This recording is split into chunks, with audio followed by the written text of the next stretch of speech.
Hello，大家好，我係 Sammy。本來話今次嘅影片咧就要講貨幣市場基金同埋點樣用 IB 咧去買呢個 money market fund 啦，但係因為今個星期特朗普公布咗嘅對等關稅政策咧，實在太大件事啦。啱啱呢個星期咧，仲引發咗全球嘅股災喎。我星期四咧朝早一聽到呢個關稅消息咧，牙都未刷啊，有理冇理咧，基本上咧就全部股票都放晒，基金都轉晒去啲 money market fund 啊 ，MPF 咧就轉翻去啲保守基金啊。就係因為呢個影響咧，真係都幾核爆級嘅級數嘅，所以呢條片咧都會同大家詳細分析點解會咁大鑊啊！開始之前呢，就循例做個免責聲明啊！影片嘅內容呢，係市場資料搜集同埋個人觀點分享，並不涉及任何投資邀約，投資係有風險嘅。大家做任何決定之前呢，就要衡量自己可以承擔嘅風險啊！另外呢，都想同大家講聲啊，而家 Sam Channel 呢，就會主力講投資理財、移民嘅資訊。至於關於一啲咧個人生活啊同埋旅行嘅影片咧，我就搬咗去另外一個 channel 叫做 Sam 自由頻道嘅。而理財 KOL 咧就會轉型講一啲保險冷知識嘅，大家有興趣咧就可以訂閱埋啦。之前咧就出過兩條片啦，都有同大家講過咧，美股下跌嘅其中一個原因咧，就係關稅政策嘅不確定性啦，搞到大家都唔敢投資啊，要睇定啲先啊嘛。大家有興趣咧，就可以睇翻之前咧嗰啲片講嘅前因先啊。咁而家公布咗個關稅啦，確定晒啦，估唔到係核爆級咁大鑊啊！特朗普咧喺星期三4月2號咧就公布咗對等關稅政策，對180幾個國家咧就加徵關稅，唔單止國家數量多喎，其中大約60個國家嗰個徵收嘅幅度咧仲係好大添啊，最低係10%，咁最高咧可以去到咧49%，嗰個就係柬埔寨啦，而越南都46%，印尼係32%，印度26%，中國都徵收34%。嗱，唔好以為中國徵嗰個幅度低過越南係好消息啊！其實之前咧美國咧就已經宣布咗加徵咗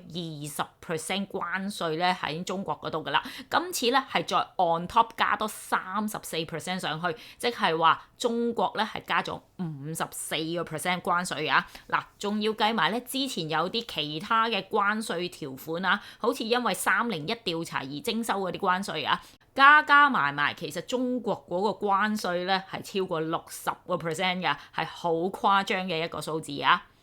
意外嘅係咧，美國嘅盟友都走唔甩喎，台灣咧都要徵收32%，日本咧係24%，歐盟就20%等等啦。咁啊，加拿大同墨西哥咧就暫時唔喺個名單之上嘅。咁但係之前特朗普咧都已經對全球汽車咧就徵收咗25%嘅進口關稅，仲有對進口罐裝啤酒同埋空鋁罐咧就要加到呢個鋁關稅嘅清單之中啊。咁啊，稅率一樣係25%啊。其實咧呢兩個國家咧都受呢兩個政策影響㗎。正因為嗰個加幅咧係大超出預期嘅，而且幾乎係全球所有國家都要加徵關稅，無一幸免咁滯。結果咧就引發咗全球嘅大跌市啦。過去一個星期咧，全球13個主要嘅股市指數咧全線下跌啊，三大美股指數咧就跌7.8%至到去10% 不等。日本、德國、法國咧都要跌8%、9% 啊！咁唔好以為台灣、大陸同香港跌得少啊，跌幅唔夠3%。嗱，只係話啱啱有個清明節假期啊，休市未跌咁解。尤其是係台灣啊，因為佢係4月3號已經開始停市啊，基本上咧係未反映過關稅嘅消息嘅，所以星期一開始應該係會暴跌嘅啦。加關稅咧就一直講咗好耐啦，特朗普上場之前都有講，但係大家咧可能覺得佢咧只係攞關稅嚟做一個談判嘅籌碼啦，覺得佢都唔方加得多噶啦。咁如果佢今次只係加幾個國家嘅關稅，幅度仲係加20%或者以下咧，市場應該都冇咁大反應嘅。因為加咗呢個關稅咧，其實最後都係睇邊個硬食啫嘛，一係啊廠家，一係啊商家，一係啊消費者嘅啫。咁啊睇下成本最後轉嫁落咗邊個嗰度啦。咁如果關稅係少嘅，可能廠家咧都食得起嘅，最多賺少啲啫，對消費者咧就冇乜影響。但係而家講緊成40幾個 percent，大陸成60%喎，呢個關稅成本咧真係唔係商家可以全部食得晒㗎，會食滯啊！最終咧就一定會轉嫁落埋消費者身上啦，咁啊產品就會加價啦。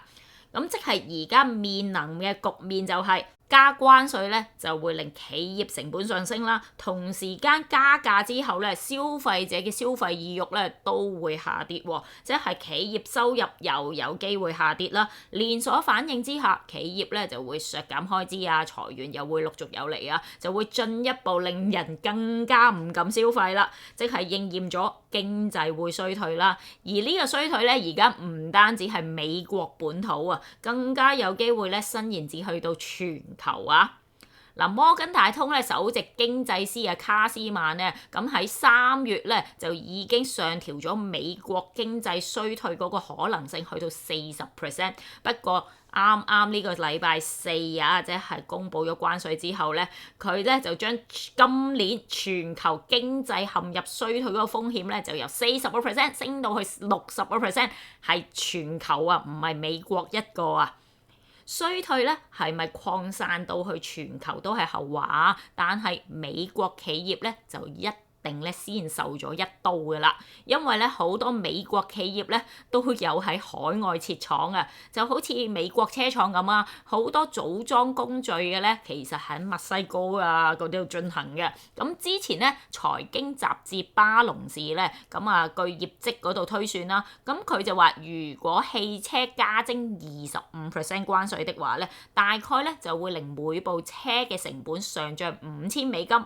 通用同福特呢兩個車廠咧，其實每部車嘅淨利潤咧係低過$4000啊！咁啊意味咧兩大車廠咧喺關稅實施咗之後咧，嗰個盈利咧係會全部被蒸發㗎。呢一個只係汽車嗰個關稅啦，而家係全球好多產品都會加嘅喎。嗱，有間外資證券公司就預測啦，咁如果好似蘋果公司咁啊，都將咧成本轉嫁俾消費者，話一部高端 iPhone 嗰個手機售價咧，可能咧就會由$1599咧，咁就飆升去到$2300，換成港紙咧，即係大約18,000一部 iPhone 喎。咁啊，即係大概咧就係加價43%嘅。咁啊，當然啦，特朗普就話咧，其實呢一個舉動咧係想吸引翻啲美國企業就翻美國設廠，喺美國製造生產翻啲貨品俾自己國民，咁咪唔使俾關稅咯。但係設一間廠唔係話今日起聽日就可以生產噶嘛，起碼都要1年啊先至起得成間廠啦，建立到條生產線啊嘛。咁但係關稅影響咧係2-3個月後就會見到啦。遠水點救近火咧？咁啊請人都係一個問題喎，美國工資係唔平嘅喎，特朗普嘅政策咧又話要阻止啲非法移民入境啊，而家美國咧失業率先至係4.2%，唔係話好高嘅咋。嗱，你去邊度咧揾咁多人嚟做嘢咧？咁咪變相咧就會扯高咗個工資咯，咁生產成本咪會好昂貴咯。咁一啲高端嘅產品，好似車啊、電腦啊、智能電話啊，咁呢啲可能毛利比較高啦，喺美國設廠咧都仲 OK 嘅，但係一啲好似製衣啊、玩具呢啲咧比較中低端嘅消費產品咧，喂，人哋越南啊、印尼嘅人工咁低，生產成本咁平，會唔會真係搬翻間廠去美國嗰邊開先？咁啊，其實喺2018年第一輪關稅戰之後咧，好多呢類咧中低端嘅消費產品嘅廠商咧，好積極嘅咧就將啲產能咧由中國分散去唔同嘅東南亞國家啦，好似去咗印尼啊、越南啊，咁而家呢啲地方都大加關稅喎，咁佢哋仲可以搬去邊呢？所以呢一輪咧，嗰啲衫褲鞋襪嘅消費股啊，都跌得相當勁下嘅。咁啊，好似 Nike 同埋 Crocs 啊，而家有大約一半嘅產品咧係喺越南生產嘅。而以瑜伽服裝品牌起家嘅 Lululemon 咧，仲有90% 產品咧係嚟自越南啊、柬埔寨啊、印尼、孟加拉等等嘅國家啦。但係咧，佢美國市場咧就佔咗總銷售額嘅61%，所以都幾大影響㗎。咁啊 Nike 同埋 Crocs 咧，星期四當日咧就分別跌咗14.4% 同埋14%嘅。Lululemon 咧就跌9.6%。星期五早段咧都有進一步下跌嘅，但係咧之後傳出有個消息啊，就話越南中央總書記嘅蘇林啊，就同啊美國特朗普啊通咗電話啦，就話關稅嘅問題有偈傾喎。特朗普咧仲喺社交平台就話咧，越南咧就願意降低呢個關稅去到0啊。就係咁咧，反而 Nike 啊、Crocs 啊、Lululemon 咧，星期五晚咧就咬腰倒升翻啊！嗱，如果由星期五低位去計咧，三隻股份嘅升幅咧就係升9%、11.6%同埋12.3% 嘅。即係話而家個關稅都未係定局㗎，仲有變數㗎。咁啊，如果其他國家都好似越南咁順攤，個個都降低關稅，或者都仲有一線生機嘅，但係會唔會真係咁理想呢？就好似中國啦，而家已經率先公布咗11項嘅反制措施啦。咁啊，包括咧4月10號中午12.01開始啊，就會對原產美國嘅所有進口商品喺現行嘅適用關稅稅率嗰個基礎上面咧，再加徵34% 關稅啊！又將咧11間嘅美國企業咧就列入不可靠實體清單，仲有將16間嘅美國實體咧列入出口管制管控名單等等啊。加拿大總理卡尼都宣布喎，咁就對所有唔符合美墨加協定嘅美國進口汽車就徵收25% 嘅關稅啦，就作為對美國汽車關稅嘅反制嘅。咁啊，澳洲咧就表明咧唔會咧再徵收呢個報復式關稅嘅。而其他國家咧，好似歐盟啊、英國啊、日本等等咧，都仲係喺度話研究當中啊。咁啊，唔知會唔會有更多嘅反制措施出嚟啦？嗱，假如其他國家都話反制的話，你又加價，佢又加價，喂，咁咪全球嘅物價一齊升咯，即係通脹咧就會重臨嘅喎，係全球通脹喎。咁啊，原先大家好期待今年可以減到息啦，咁啊，始終過去2年大家都捱咗貴息好耐啦嘛，利率啊 keep 住喺4厘幾嗰度，咁啊，今年咧原本以為咧有望減到3厘幾啦，咁。如果真係咧關稅導致全球通脹，今年減唔減到息都成問題喎。尤其係咧美國近期公布嘅經濟數據咧，真係未至於差得好離譜啊！雖然今個月嘅 ISM 製造業同埋服務業指數咧都係差過預期嘅，但係服務業指數都仲係喺50以上啊。星期五咧嗰個非農新增職位咧，都係好過預期嘅喎，咁啊經濟數據真係唔係話衰到貼地嘅，咁呢個情況之下，聯儲局點會貿然呢同你減息玩火呢？因為你一旦走去減息，真係刺激到個通脹一發不可收拾，喂！聯儲局咧就係千夫所指嘅咯喎，喂，反而聯儲局唔喐的話咧，佢仲可以話，喂，係啊，特朗普咧個政策出錯啊，唔關我事啊，咁所以咧，大家都真係唔好太寄望咧美國短期之內咧會有緊急減息嘅出現啊。咁啊，通脹高息、經濟衰退呢個真係咧最差局面嘅出現啦，都仲未講其他後遺症喎。就好似咧上次嗰條片咁樣講啊，嚟緊美國咧係會公布首季嘅業績期啊嘛。嗱，就算企業咧嗰個業績真係交到功課，首季咧其實個業績係靚的話，喂，但係而家呢個情況咧，應該唔會有管理層咧會俾一個好樂觀嘅盈利預測出嚟嘅，嗰個業績 guidance 咧一定係好差嘅。咁呢個咧又有機會咧成為質低美股嘅一個藉口啦。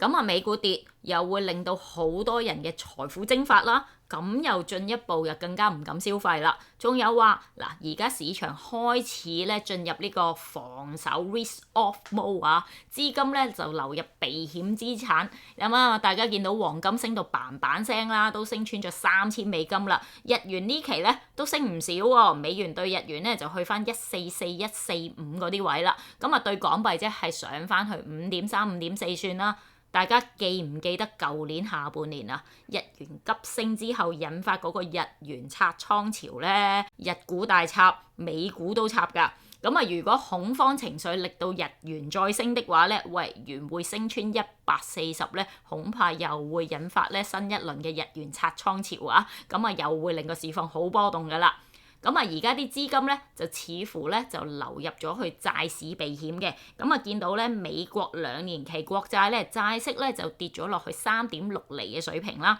其實星期五仲一度跌穿過3.5厘嘅添，10年期嗰個債息咧仲一度咧係穿過4厘嘅，最低見過3.86厘。不過大家要小心啊，因為咧始終美國咧今時不同往日啊。負債好高啊！若然減唔到息的話咧，佢嘅利息開支係好大㗎。嗱，市場有個説法就係話咧，特朗普加關稅就係要幫補政府開支啊嘛。咁特朗普自己都話關稅咧可以為美國帶嚟7000億嘅美元收入嘅。之不過大家唔好忘記啊。特朗普仲承諾咗啲美國企業係會減稅嘅，減稅其實呢一方面咧都抵消咗咧關稅嗰邊嗰個收入㗎。咁啊，到時美國係咪真係可以扭轉到財赤嘅局面呢？如果扭轉唔到財赤，美國又經濟衰退又高息。咁啊，投資者可能調翻轉頭沽翻美債嘅喎。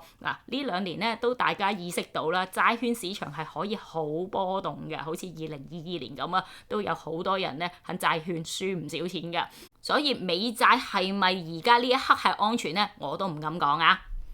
咁啊，匯嗰個方向咧都唔易捉㗎。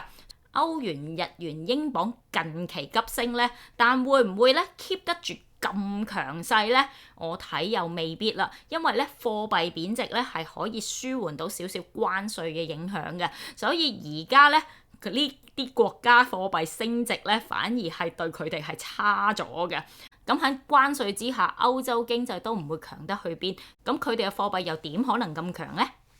所以見到咧，星期五嗰日咧，唔知係咪市場咧突然之間醒覺咗呢個道理啦？咁啊，見到咧美匯低位咧有承接喎，就由101就上翻去103嘅水平。歐元對美元咧就由1.11咧就落翻去1.095啦，英鎊對美元咧就由1.3就落翻1.28左右。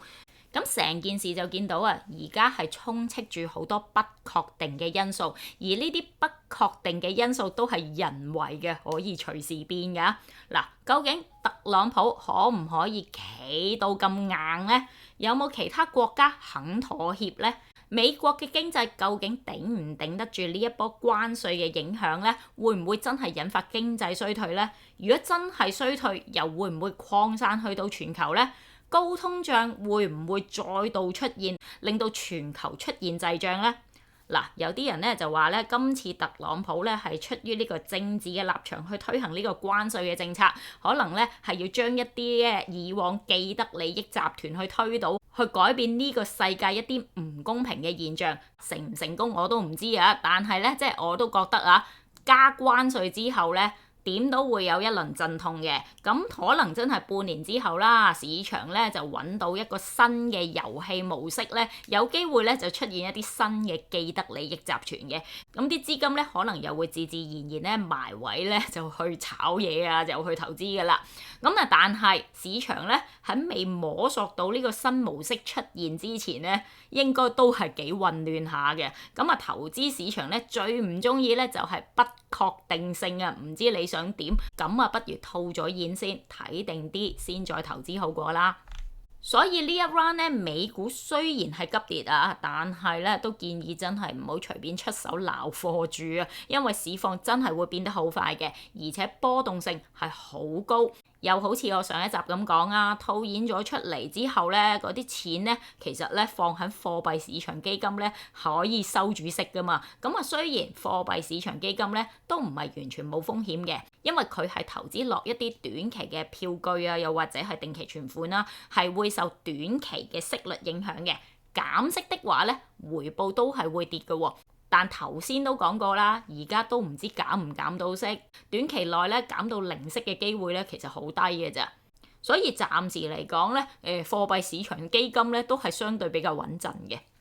咁啊，今集內容咧就嚟到呢度先啦。如果覺得我呢條影片有用嘅，記得 like、share 同埋留言支持啦。如果大家咧有興趣開翻個證券戶口啊，買貨幣市場基金的話咧，嗱可以拉開影片嘅資訊欄，入面有個 IB 嘅連結嘅。咁啊，因為我同 IB 咧就有合作啦，大家點擊呢個連結咧，我都有翻少少嘅推廣費可以收翻嘅。咁之後我都會有片講咧點樣喺 IB 咧去 search 一啲合心水嘅貨幣市場基金噶啦，同埋揀貨幣市場基金有咩要注意嘅，大家記住留意我 channel 啦，同埋記得撳 link啊！